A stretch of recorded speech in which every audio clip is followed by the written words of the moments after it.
नमस्कार, आप देख रहे हैं एनबी न्यूज और मैं हूं आपके साथ योगेश पांडे। स्वागत है आपका नमस्कार भारत में। प्रधानमंत्री नरेंद्र मोदी अब तक 7 साल में 26 बार अपने संसदीय क्षेत्र वाराणसी आ चुके हैं। हर दौरे के दौरान काशी को करोड़ों की परियोजनाओं की सौगात भी दी है। अब बृहस्पतिवार को प्रधानमंत्री नरेंद्र मोदी अपने 27वें दौरे पर बनारस आ रहे हैं। इस दौरे में भी वो 1475 करोड़ की सौगात लोगों को देंगे और इसमें स्वास्थ्य, विकास, जल निगम, ऊर्जा, सिंचाई आदि की परियोजनाएं शामिल हैं।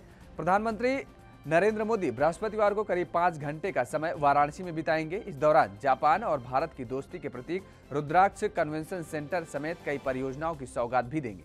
पीएम 5 घंटे के काशी प्रवास में जनसभा को संबोधित करने के साथ ही 2 अलग-अलग संवाद में भी शामिल होंगे।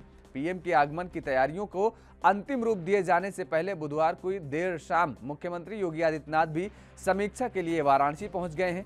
काशी के सांसद और प्रधानमंत्री नरेंद्र मोदी के आगमन को लेकर बीएचयू रुद्राक्ष कन्वेंशन सेंटर के साथ ही शहर में जगह जगह सजावट की गई है।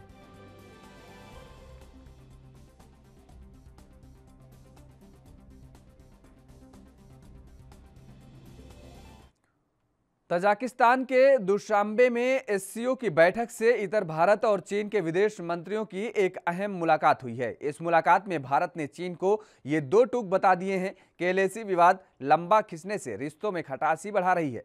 हालांकि इस दौरान इस बातचीत में इस बात पर सहमति बनी है कि जल्द होने वाली अगली सैन्य कमांडर लेवल की बातचीत में उन सभी मोर्चों पर स्थिति सुलझाने का फॉर्मूला तलाशने की कोशिश करेगी जहां अभी भी गतिरोध बरकरार है। विदेश मंत्रालय के मुताबिक इस वार्ता के दौरान विदेश मंत्री एस जयशंकर ने चीनी विदेश मंत्री वांग यी के साथ एलएसी पर जारी सैन्य तनाव की स्थिति के साथ साथ दोनों देशों के बीच सारे मुद्दों पर विस्तार से बातचीत की है। विदेश मंत्रालय के मुताबिक डॉक्टर जयशंकर ने यह साफ कर दिया है कि तनाव घटाने को लेकर सहमति के बावजूद हालातों के अनसुलझा रहना संबंधों में कड़वाहट भर रहा है। और इसके साथ ही इस जयशंकर ने यह भी कहा कि साल की शुरुआत में पेंगोल झील के क्षेत्र से सैनिकों के पीछे आने के कदम ने बाकी मुद्दों के समाधान को लेकर सहायक हालात पैदा किए थे। उम्मीद की जा रही थी कि चीन इस दिशा में भारत के साथ काम भी करेगा, लेकिन पूर्वी लद्दाख के कई इलाकों में हालात अभी भी अनसुलझे ही हैं। दोनों देशों के बीच सैन्य स्तर की बातचीत को लेकर सहमति बनी और 11 राउंड की बातचीत हो भी गई, लेकिन अप्रैल से अब तक कोई बातचीत नहीं हुई है। विदेश मंत्री ने इस बात पर जोर दिया कि सीमावर्ती क्षेत्रों में शांति बनाए रखना 1988 से संबंधों के विकास का आधार रहा है।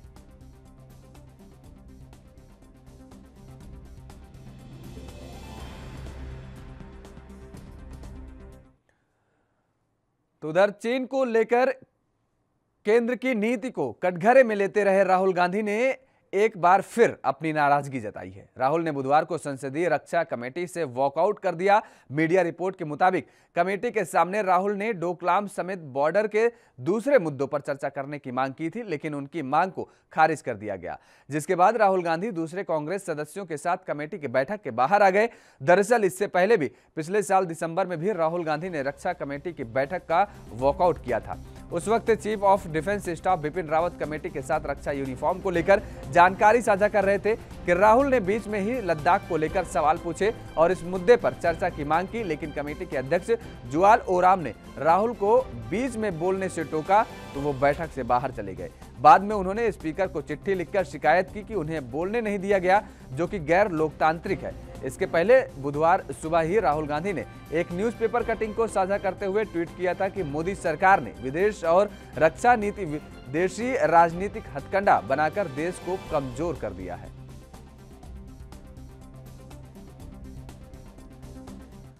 वरिष्ठ नेता और एनसीपी चीफ शरद पवार ने साफ साफ उन खबरों को खारिज कर दिया है जिनमें कहा जा रहा है कि वो विपक्ष की ओर से राष्ट्रपति पद के उम्मीदवार हो सकते हैं। शरद पवार ने कहा कि यह बिल्कुल गलत है कि मैं राष्ट्रपति चुनाव का उम्मीदवार बनूंगा। मुझे पता है कि जिस पार्टी के पास 300 से ज्यादा सांसद हैं, उसे देखते हुए क्या नतीजा होगा। मैं राष्ट्रपति चुनाव में उम्मीदवार नहीं बनूंगा। शरद पवार ने चुनावी रणनीतिकार प्रशांत कुमार से मुलाकात को लेकर कहा कि प्रशांत किशोर ने मुझे बताया कि उन्होंने चुनावी रणनीति बनाने का काम छोड़ दिया है। बीजेपी के खिलाफ मोर्चे पर सीनियर पवार बोले कि अभी चुनाव में समय है और अब तक कुछ भी तय नहीं है, पर उन्होंने ये भी कहा है कि वो 2024 के चुनाव में नेतृत्व नहीं संभालने जा रहे हैं।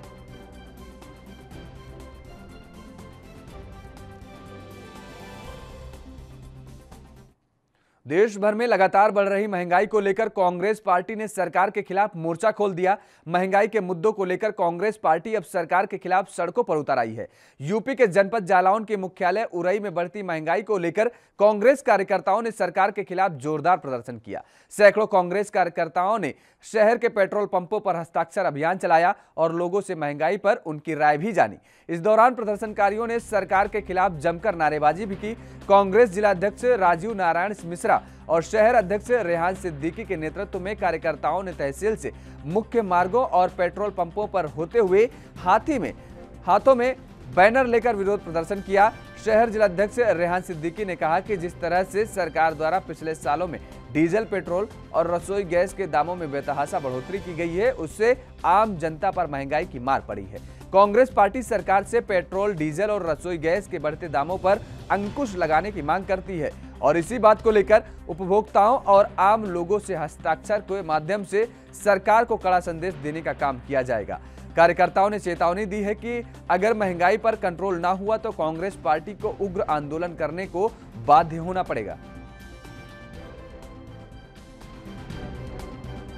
भारतीय राष्ट्रीय कांग्रेस की अध्यक्ष महासचिव माननीय प्रियंका गांधी जी, उत्तर प्रदेश कांग्रेस कमेटी के अध्यक्ष माननीय अजय कुमार लल्लू जी के आह्वान पर आज पूरे उत्तर प्रदेश के अंदर डीजल, पेट्रोल और गैस सिलेंडर की मूल्य वृद्धि के विरोध में एक हस्ताक्षर आम जनमानस का, आम उपभोक्ताओं का करवाया जा रहा है।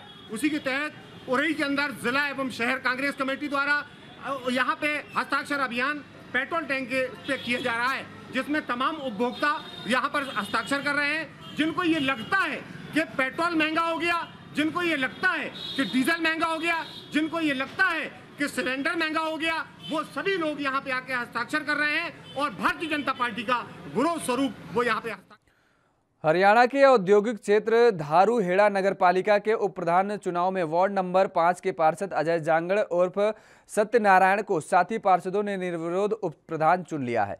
चुनाव के दौरान वार्ड नंबर 1 से पार्षद सुमित राम मुकदम गैर हाजिर नहीं रही, जबकि 16 पार्षदों ने अजय जांगड़ पर विश्वास जताते हुए उन्हें अपना प्रधान चुना है। चुनावी प्रक्रिया के दौरान रेवाड़ी के एसडीएम रविंद्र यादव भी मौजूद रहे। दरअसल धारूहेड़ा नगर पालिका के पार्षदों के चेयरमैन के चुनाव 31 दिसंबर 2020 में हुए थे, लेकिन नकली सर्टिफिकेट के मामले में शपथ लेने से पहले ही चेयरमैन ने अपनी कुर्सी गंवा दी। चुनाव आयोग उन्हें अयोग्य ठहरा चुका है और इसी के चलते उप प्रधान का चुनाव भी लटका हुआ था। अब एक सप्ताह पहले उप प्रधान के चुनाव को लेकर आदेश जारी हुए थे और उप प्रधान को लेकर भाजपा में ही दो गुट बने हुए थे। एक तरफ केंद्रीय मंत्री राव इंद्रजीत सिंह के समर्थित अजय जांगड़ा उप प्रधान के लिए ताल ठोक रहे थे, तो दूसरी तरफ संगठन के ही एक पार्षद को आगे किया जा रहा था। लेकिन आखिर में देर रात तक चली गुप्त मीटिंग के बाद अजय जांगड़ा के समर्थन में 5 पार्षद और जुट गए और अजय जांगड़ा को निर्विरोध उप प्रधान के चुन लिया गया।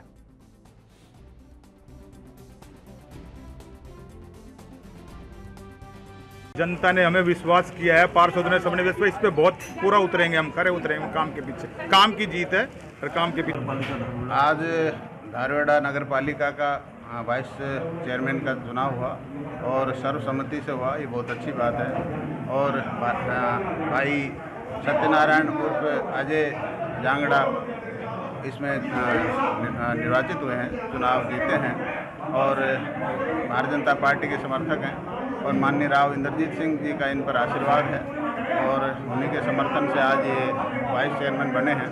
तो मैं सबसे पहले तो सभी भाई अजय को और सभी पार्षदों को बहुत बहुत बधाई देता हूं कि उन्होंने ये चुनाव सर्वसम्मति से जीता। कि काफ़ी दिन से शपथ नहीं हुई थी और जो धारूहेड़ा नगर पालिका के जो विकास कार्य रुके हुए थे, अब मुझे विश्वास है कि वाइस चेयरमैन के चुनाव के बाद नगर पालिका में जितने भी काम रुके हों हम गति पकड़े। नई दिल्ली रेलवे स्टेशन के पुलिस ने ट्रेन में लोगों से ठगी करने के मामले में एक फर्जी टीटीई को गिरफ्तार किया है और वह लोगों को डरा धमकाकर उनसे ट्रेन में अवैध वसूली करता था। इसके साथ ही उन्हें जेल की धमकी देता था। गिरफ्तार फर्जी टीटीई की पहचान सुशील कुमार के रूप में की गई है। उसके पास से 600 रुपए की नकदी और एक फर्जी रसीद बुक बरामद की गई है। गिरफ्तार आरोपी दिल्ली के पहाड़गंज का रहने वाला बताया जा रहा है। नई दिल्ली रेलवे पुलिस उपायुक्त हरेंद्र कुमार सिंह ने बताया कि लॉकडाउन के बाद नई दिल्ली रेलवे स्टेशन पर ट्रेनों के चलने की संख्या में वृद्धि को देखते हुए प्लेटफॉर्म पर चेकिंग तेज कर दी गई है। इसी क्रम में 11 जुलाई को रात करीब 8:30 बजे चेकिंग के दौरान रेलवे अधिकारियों ने 2 व्यक्तियों को टिकट चेक करने के लिए रोका और उन्होंने कहा कि वे महामना एक्सप्रेस में बिना टिकट यात्रा कर रहे थे। उन्हें 600 रुपए का जुर्माना लगाने के बाद एक रसीद दी गई थी और उन्हें यह भी कहा गया कि अगर उन्होंने भुगतान नहीं किया गया तो उन्हें जेल में डाल दिया जाएगा। रसीद की जांच में पता चला कि रसीद फर्जी थी।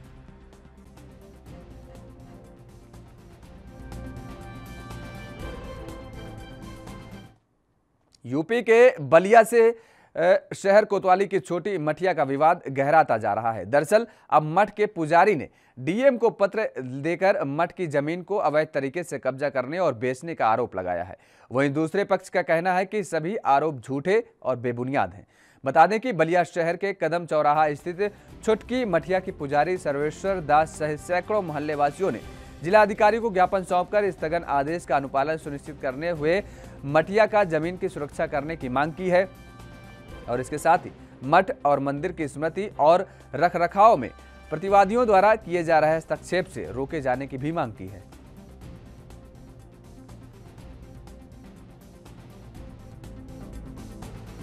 ये सब बातें निराधार हैं। इसके पहले महंत जो है महावीर दास वैष्णव जी थे। ये जो भी आए थे ये कोई महंत नहीं है और महंत इसके असली महंत आरा कड़रा बसंतपुर में जो है उनके वारिस हैं और ये जो है ये पुजारी हैं। जो भी लोग आए थे ये लोग खुद कब्जा किए हैं उसमें वो क्या नाम है बारमेश्वर जो है उसमें कम से कम 10-15 कट्ठा ज़मीन उसमें कब्जा किया है।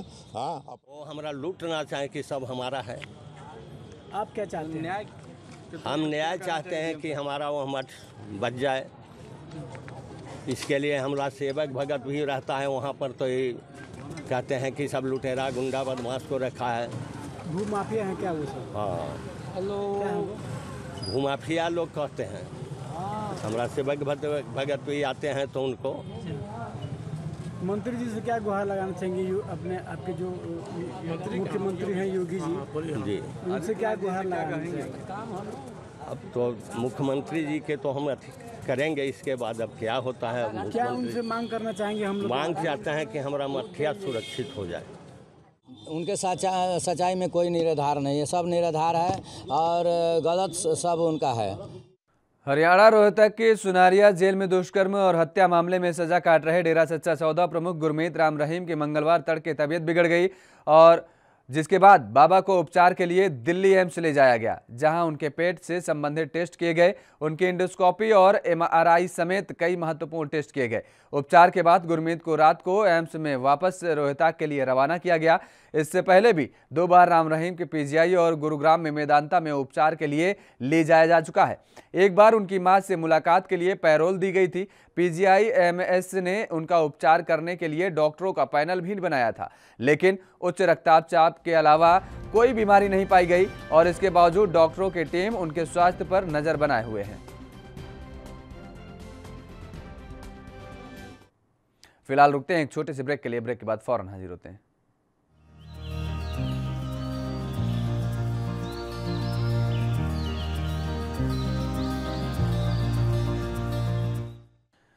ब्रेक के बाद एक बार फिर आप सभी का स्वागत है। खबरों में आगे बढ़ेंगे। उत्तर प्रदेश के महाराजगंज जिले के सोहगी बरवा अन्य वन्य जीव प्रभाग अंतर्गत मधौलिया वन रेंज क्षेत्र में आबादी से सटे बेल के पेड़ पर आज सुबह कुछ लोगों ने एक विशालकाय अजगर को देखा और जिसके बाद लोगों ने वन विभाग को सूचना दी। सूचना पाकर मौके पर पहुंची वन विभाग की टीम स्थानीय लोगों की मदद से करीब 3 घंटों के रेस्क्यू करने के बाद अजगर को पेड़ से उतारकर कब्जे में ले लिया और उसके बाद टीम ने अजगर को मधवलिया रेंज परिसर लाकर स्वास्थ्य परीक्षण करने के उपरांत अजगर को मधवलिया रेंज के जंगल में छोड़ दिया। डीएफओ ने बताया कि आज ग्रामीणों ने सूचना दिया कि नगर पंचायत के जिगनवाहा वार्ड में आबादी से सटे बेल के पेड़ पर एक विशालकाय अजगर चढ़ गया था, जिसे के चलते लोगों में दहशत का माहौल बना हुआ था और सूचना के बाद पेड़ पर चढ़े अजगर को टीम द्वारा सुरक्षात्मक रेस्क्यू कर जंगल में छोड़ दिया गया है।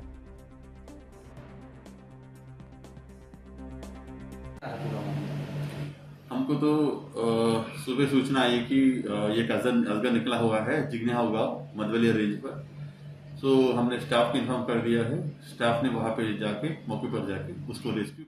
यूपी के बुलंदशहर में स्वामी यति नरसिंहानंद सरस्वती के ट्वीट ने बुलंदशहर पुलिस की नींद उड़ा दी है। दरअसल स्वामी यति नरसिंहानंद सरस्वती ने ट्वीट किया कि बुलंदशहर के रामघाट थाना क्षेत्र में मेरी हत्या करने 3 लोगों को रामघाट पुलिस ने गिरफ्तार किया है। तो वहीं बुलंदशहर पुलिस का कहना है कि इस मामले को लेकर और 3 लोगों को हिरासत में लेकर पूछताछ की जा रही है, लेकिन उन लोगों का स्वामी यति नरसिंहानंद सरस्वती की हत्या करने को लेकर कोई मामला नहीं है। ये लोग रास्ता भटकने के कारण उस रूट पर पहुंच गए थे जहां महाराज का कार्यक्रम चल रहा था। पुलिस की प्रारंभिक जांच में इनके पास से कोई आपत्तिजनक सामग्री नहीं मिली है। उन्होंने बताया कि इन लोगों का गाड़ी सेल परचेजिंग और बैटरी का काम है। ये तीनों लोग मुरादाबाद से बेंगलुरु जा रहे थे।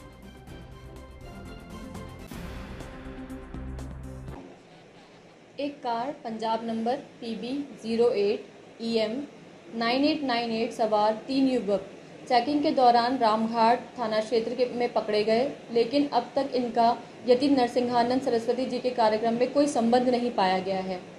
अभी तक की जांच और छानबीन में उक्त युवक मुरादाबाद में पुरानी कार एवं UPS बैटरी का काम करते हैं तथा बेंगलोर के रहने वाले हैं।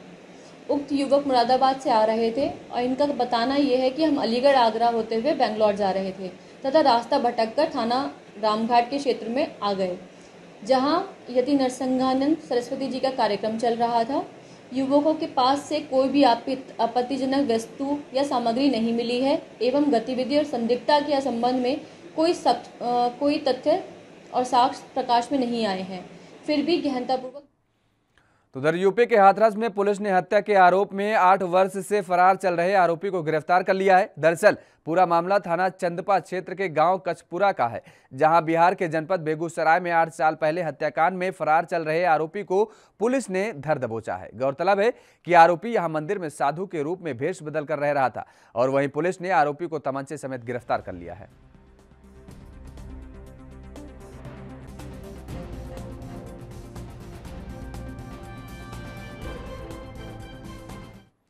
पहाड़ी व मैदानी क्षेत्रों में हुई जोरदार बारिश के बाद नदियों का जलस्तर बढ़ गया है। हथनी कुंड बैराज पर सुबह 7 बजे 58,110 क्यूसेक पानी बहाव था, जो कि करीब 11 बजे कर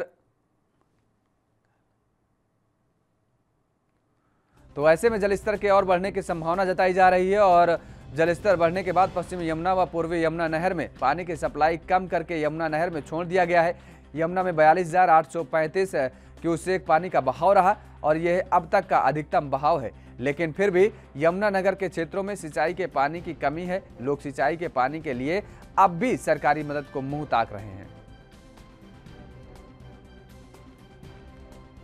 हथनीकुंड बैराज पे यदि हम पानी का लगाएं तो क्योंकि पानी फ्लक्चुएट हो रहा है। कल एक बार पानी की अवेलेबिलिटी कुछ ज़्यादा हो गई थी, हमारे पास 14-15 हज़ार क्यूसेक पानी टोटल था, जिसमें यूपी का भी शेयर जाने के बाद हमें हरियाणा में 10,000 क्यूसेक पानी मिल रहा था।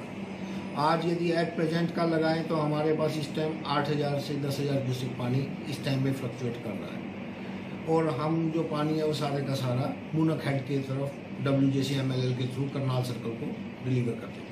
नहीं, हमारे यहाँ पर कोई पानी का और यूसेज नहीं है। हमारे पास तो जितना पानी अवेलेबल होता है on the water is being delivered to Karnal at Munak head through WJCMLL। नहीं, हम तो जितना उनका डिमांड होता है करनाल का, और यदि हमारे पास वाटर अवेलेबिलिटी ज़्यादा है, उनकी डिमांड पूरी करने के बाद हम पानी रिवर यमुना में छोड़ते हैं। पर अभी तक ऐसी पोजीशन इस बार नहीं आई कि हम यूपी के सिद्धार्थनगर जिले में पेट्रोल डीजल की बढ़ती कीमतों को लेकर जिले में कांग्रेसियों का लगातार विरोध प्रदर्शन जारी है और इसी कड़ी में आज नौगढ़ तिराहे से प्रारंभ होकर गांधी आश्रम होते हुए पेट्रोल पंप पर कांग्रेस ने अपने प्रदर्शन का समापन किया। इस दौरान रिक्शा, तांगा और बैलगाड़ी से यात्रा निकालकर विरोध प्रदर्शन किया गया। वहीं केंद्र और प्रदेश सरकार के खिलाफ जमकर नारेबाजी भी की गई। इस दौरान विरोध प्रदर्शन कर रहे कांग्रेस के जिला अल्पसंख्यक प्रकोष्ठ के अध्यक्ष नादिर सलाम ने विपक्षी पार्टियों पर निशाना साधते हुए कहा कि सपा और बसपा इस महंगाई के समय में बिलों में घुस कर बैठे हैं, लेकिन हम चुप नहीं बैठेंगे। हम लगातार इस बढ़ती महंगाई के खिलाफ विरोध करते रहेंगे। कांग्रेस के जिलाध्यक्ष काजी सुहेल अहमद ने कहा है कि भाजपा 1 साल में 69 बार डीजल पेट्रोल के दामों को बढ़ाकर आम जनता के जेबों पर डाका डालने का काम कर रही है।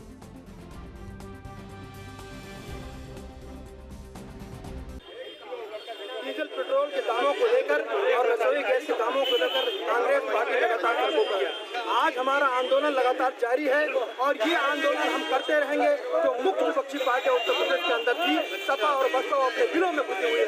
17 तारीख को हमारा जो है लखनऊ के अंदर प्रदेश जारी करना होगा। हमारी नेता प्रियंका गांधी जी आएंगे और हम दिखा देंगे इस सरकार को कि हम कांग्रेस से चुप बैठने वाले नहीं। डीजल के दामों में लगातार सरकार बढ़ोतरी कर रही है। पिछले एक साल में 69 बार पेट्रोल और डीजल के दामों में बढ़ोतरी करके केंद्र की सरकार। गाजियाबाद में लोनी कस्बा चौकी में पुलिस प्रशासन की तरफ से इस बरसात के पानी में किस प्रकार कार्य कर रहे हैं आप देख सकते हैं। एक तरफ सरकार जहां पुलिस प्रशासन को सतर्क रहने की बात कहती है, तो वहीं दूसरी ओर पुलिस प्रशासन के कर्मचारियों को सरकार की सुध नहीं लेती है। वीडियो में आप साफ साफ देख सकते हैं कि चौकी के अंदर कितना पानी भरा हुआ है।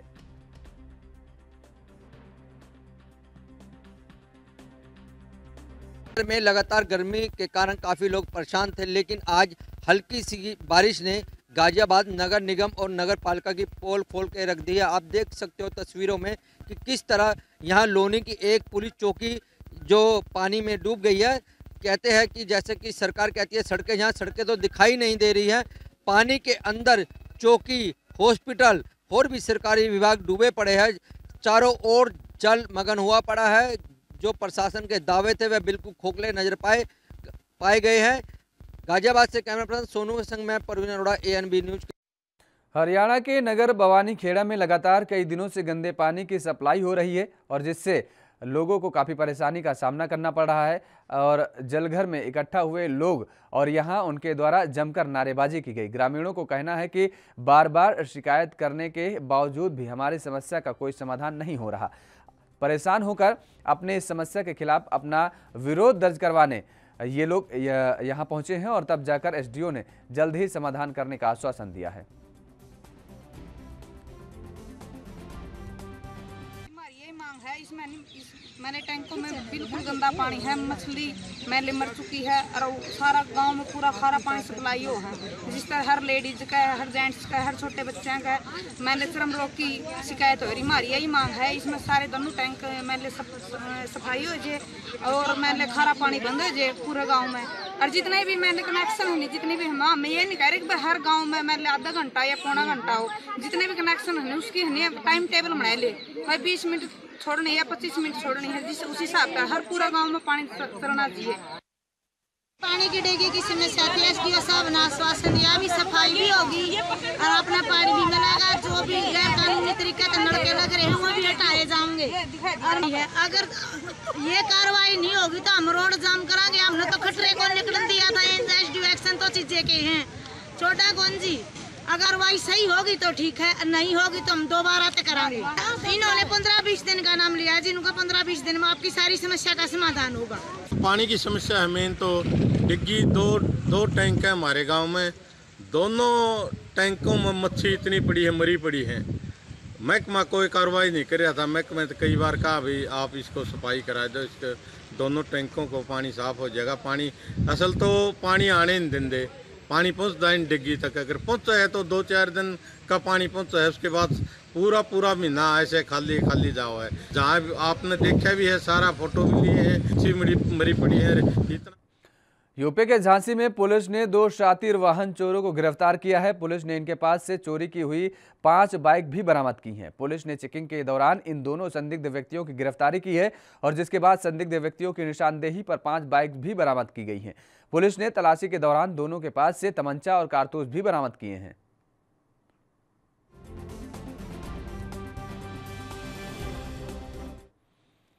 नमस्कार, भारत में फिलहाल मेरे साथ इतना ही। बाकी खबरों के लिए आप देखते रहिए ANB न्यूज।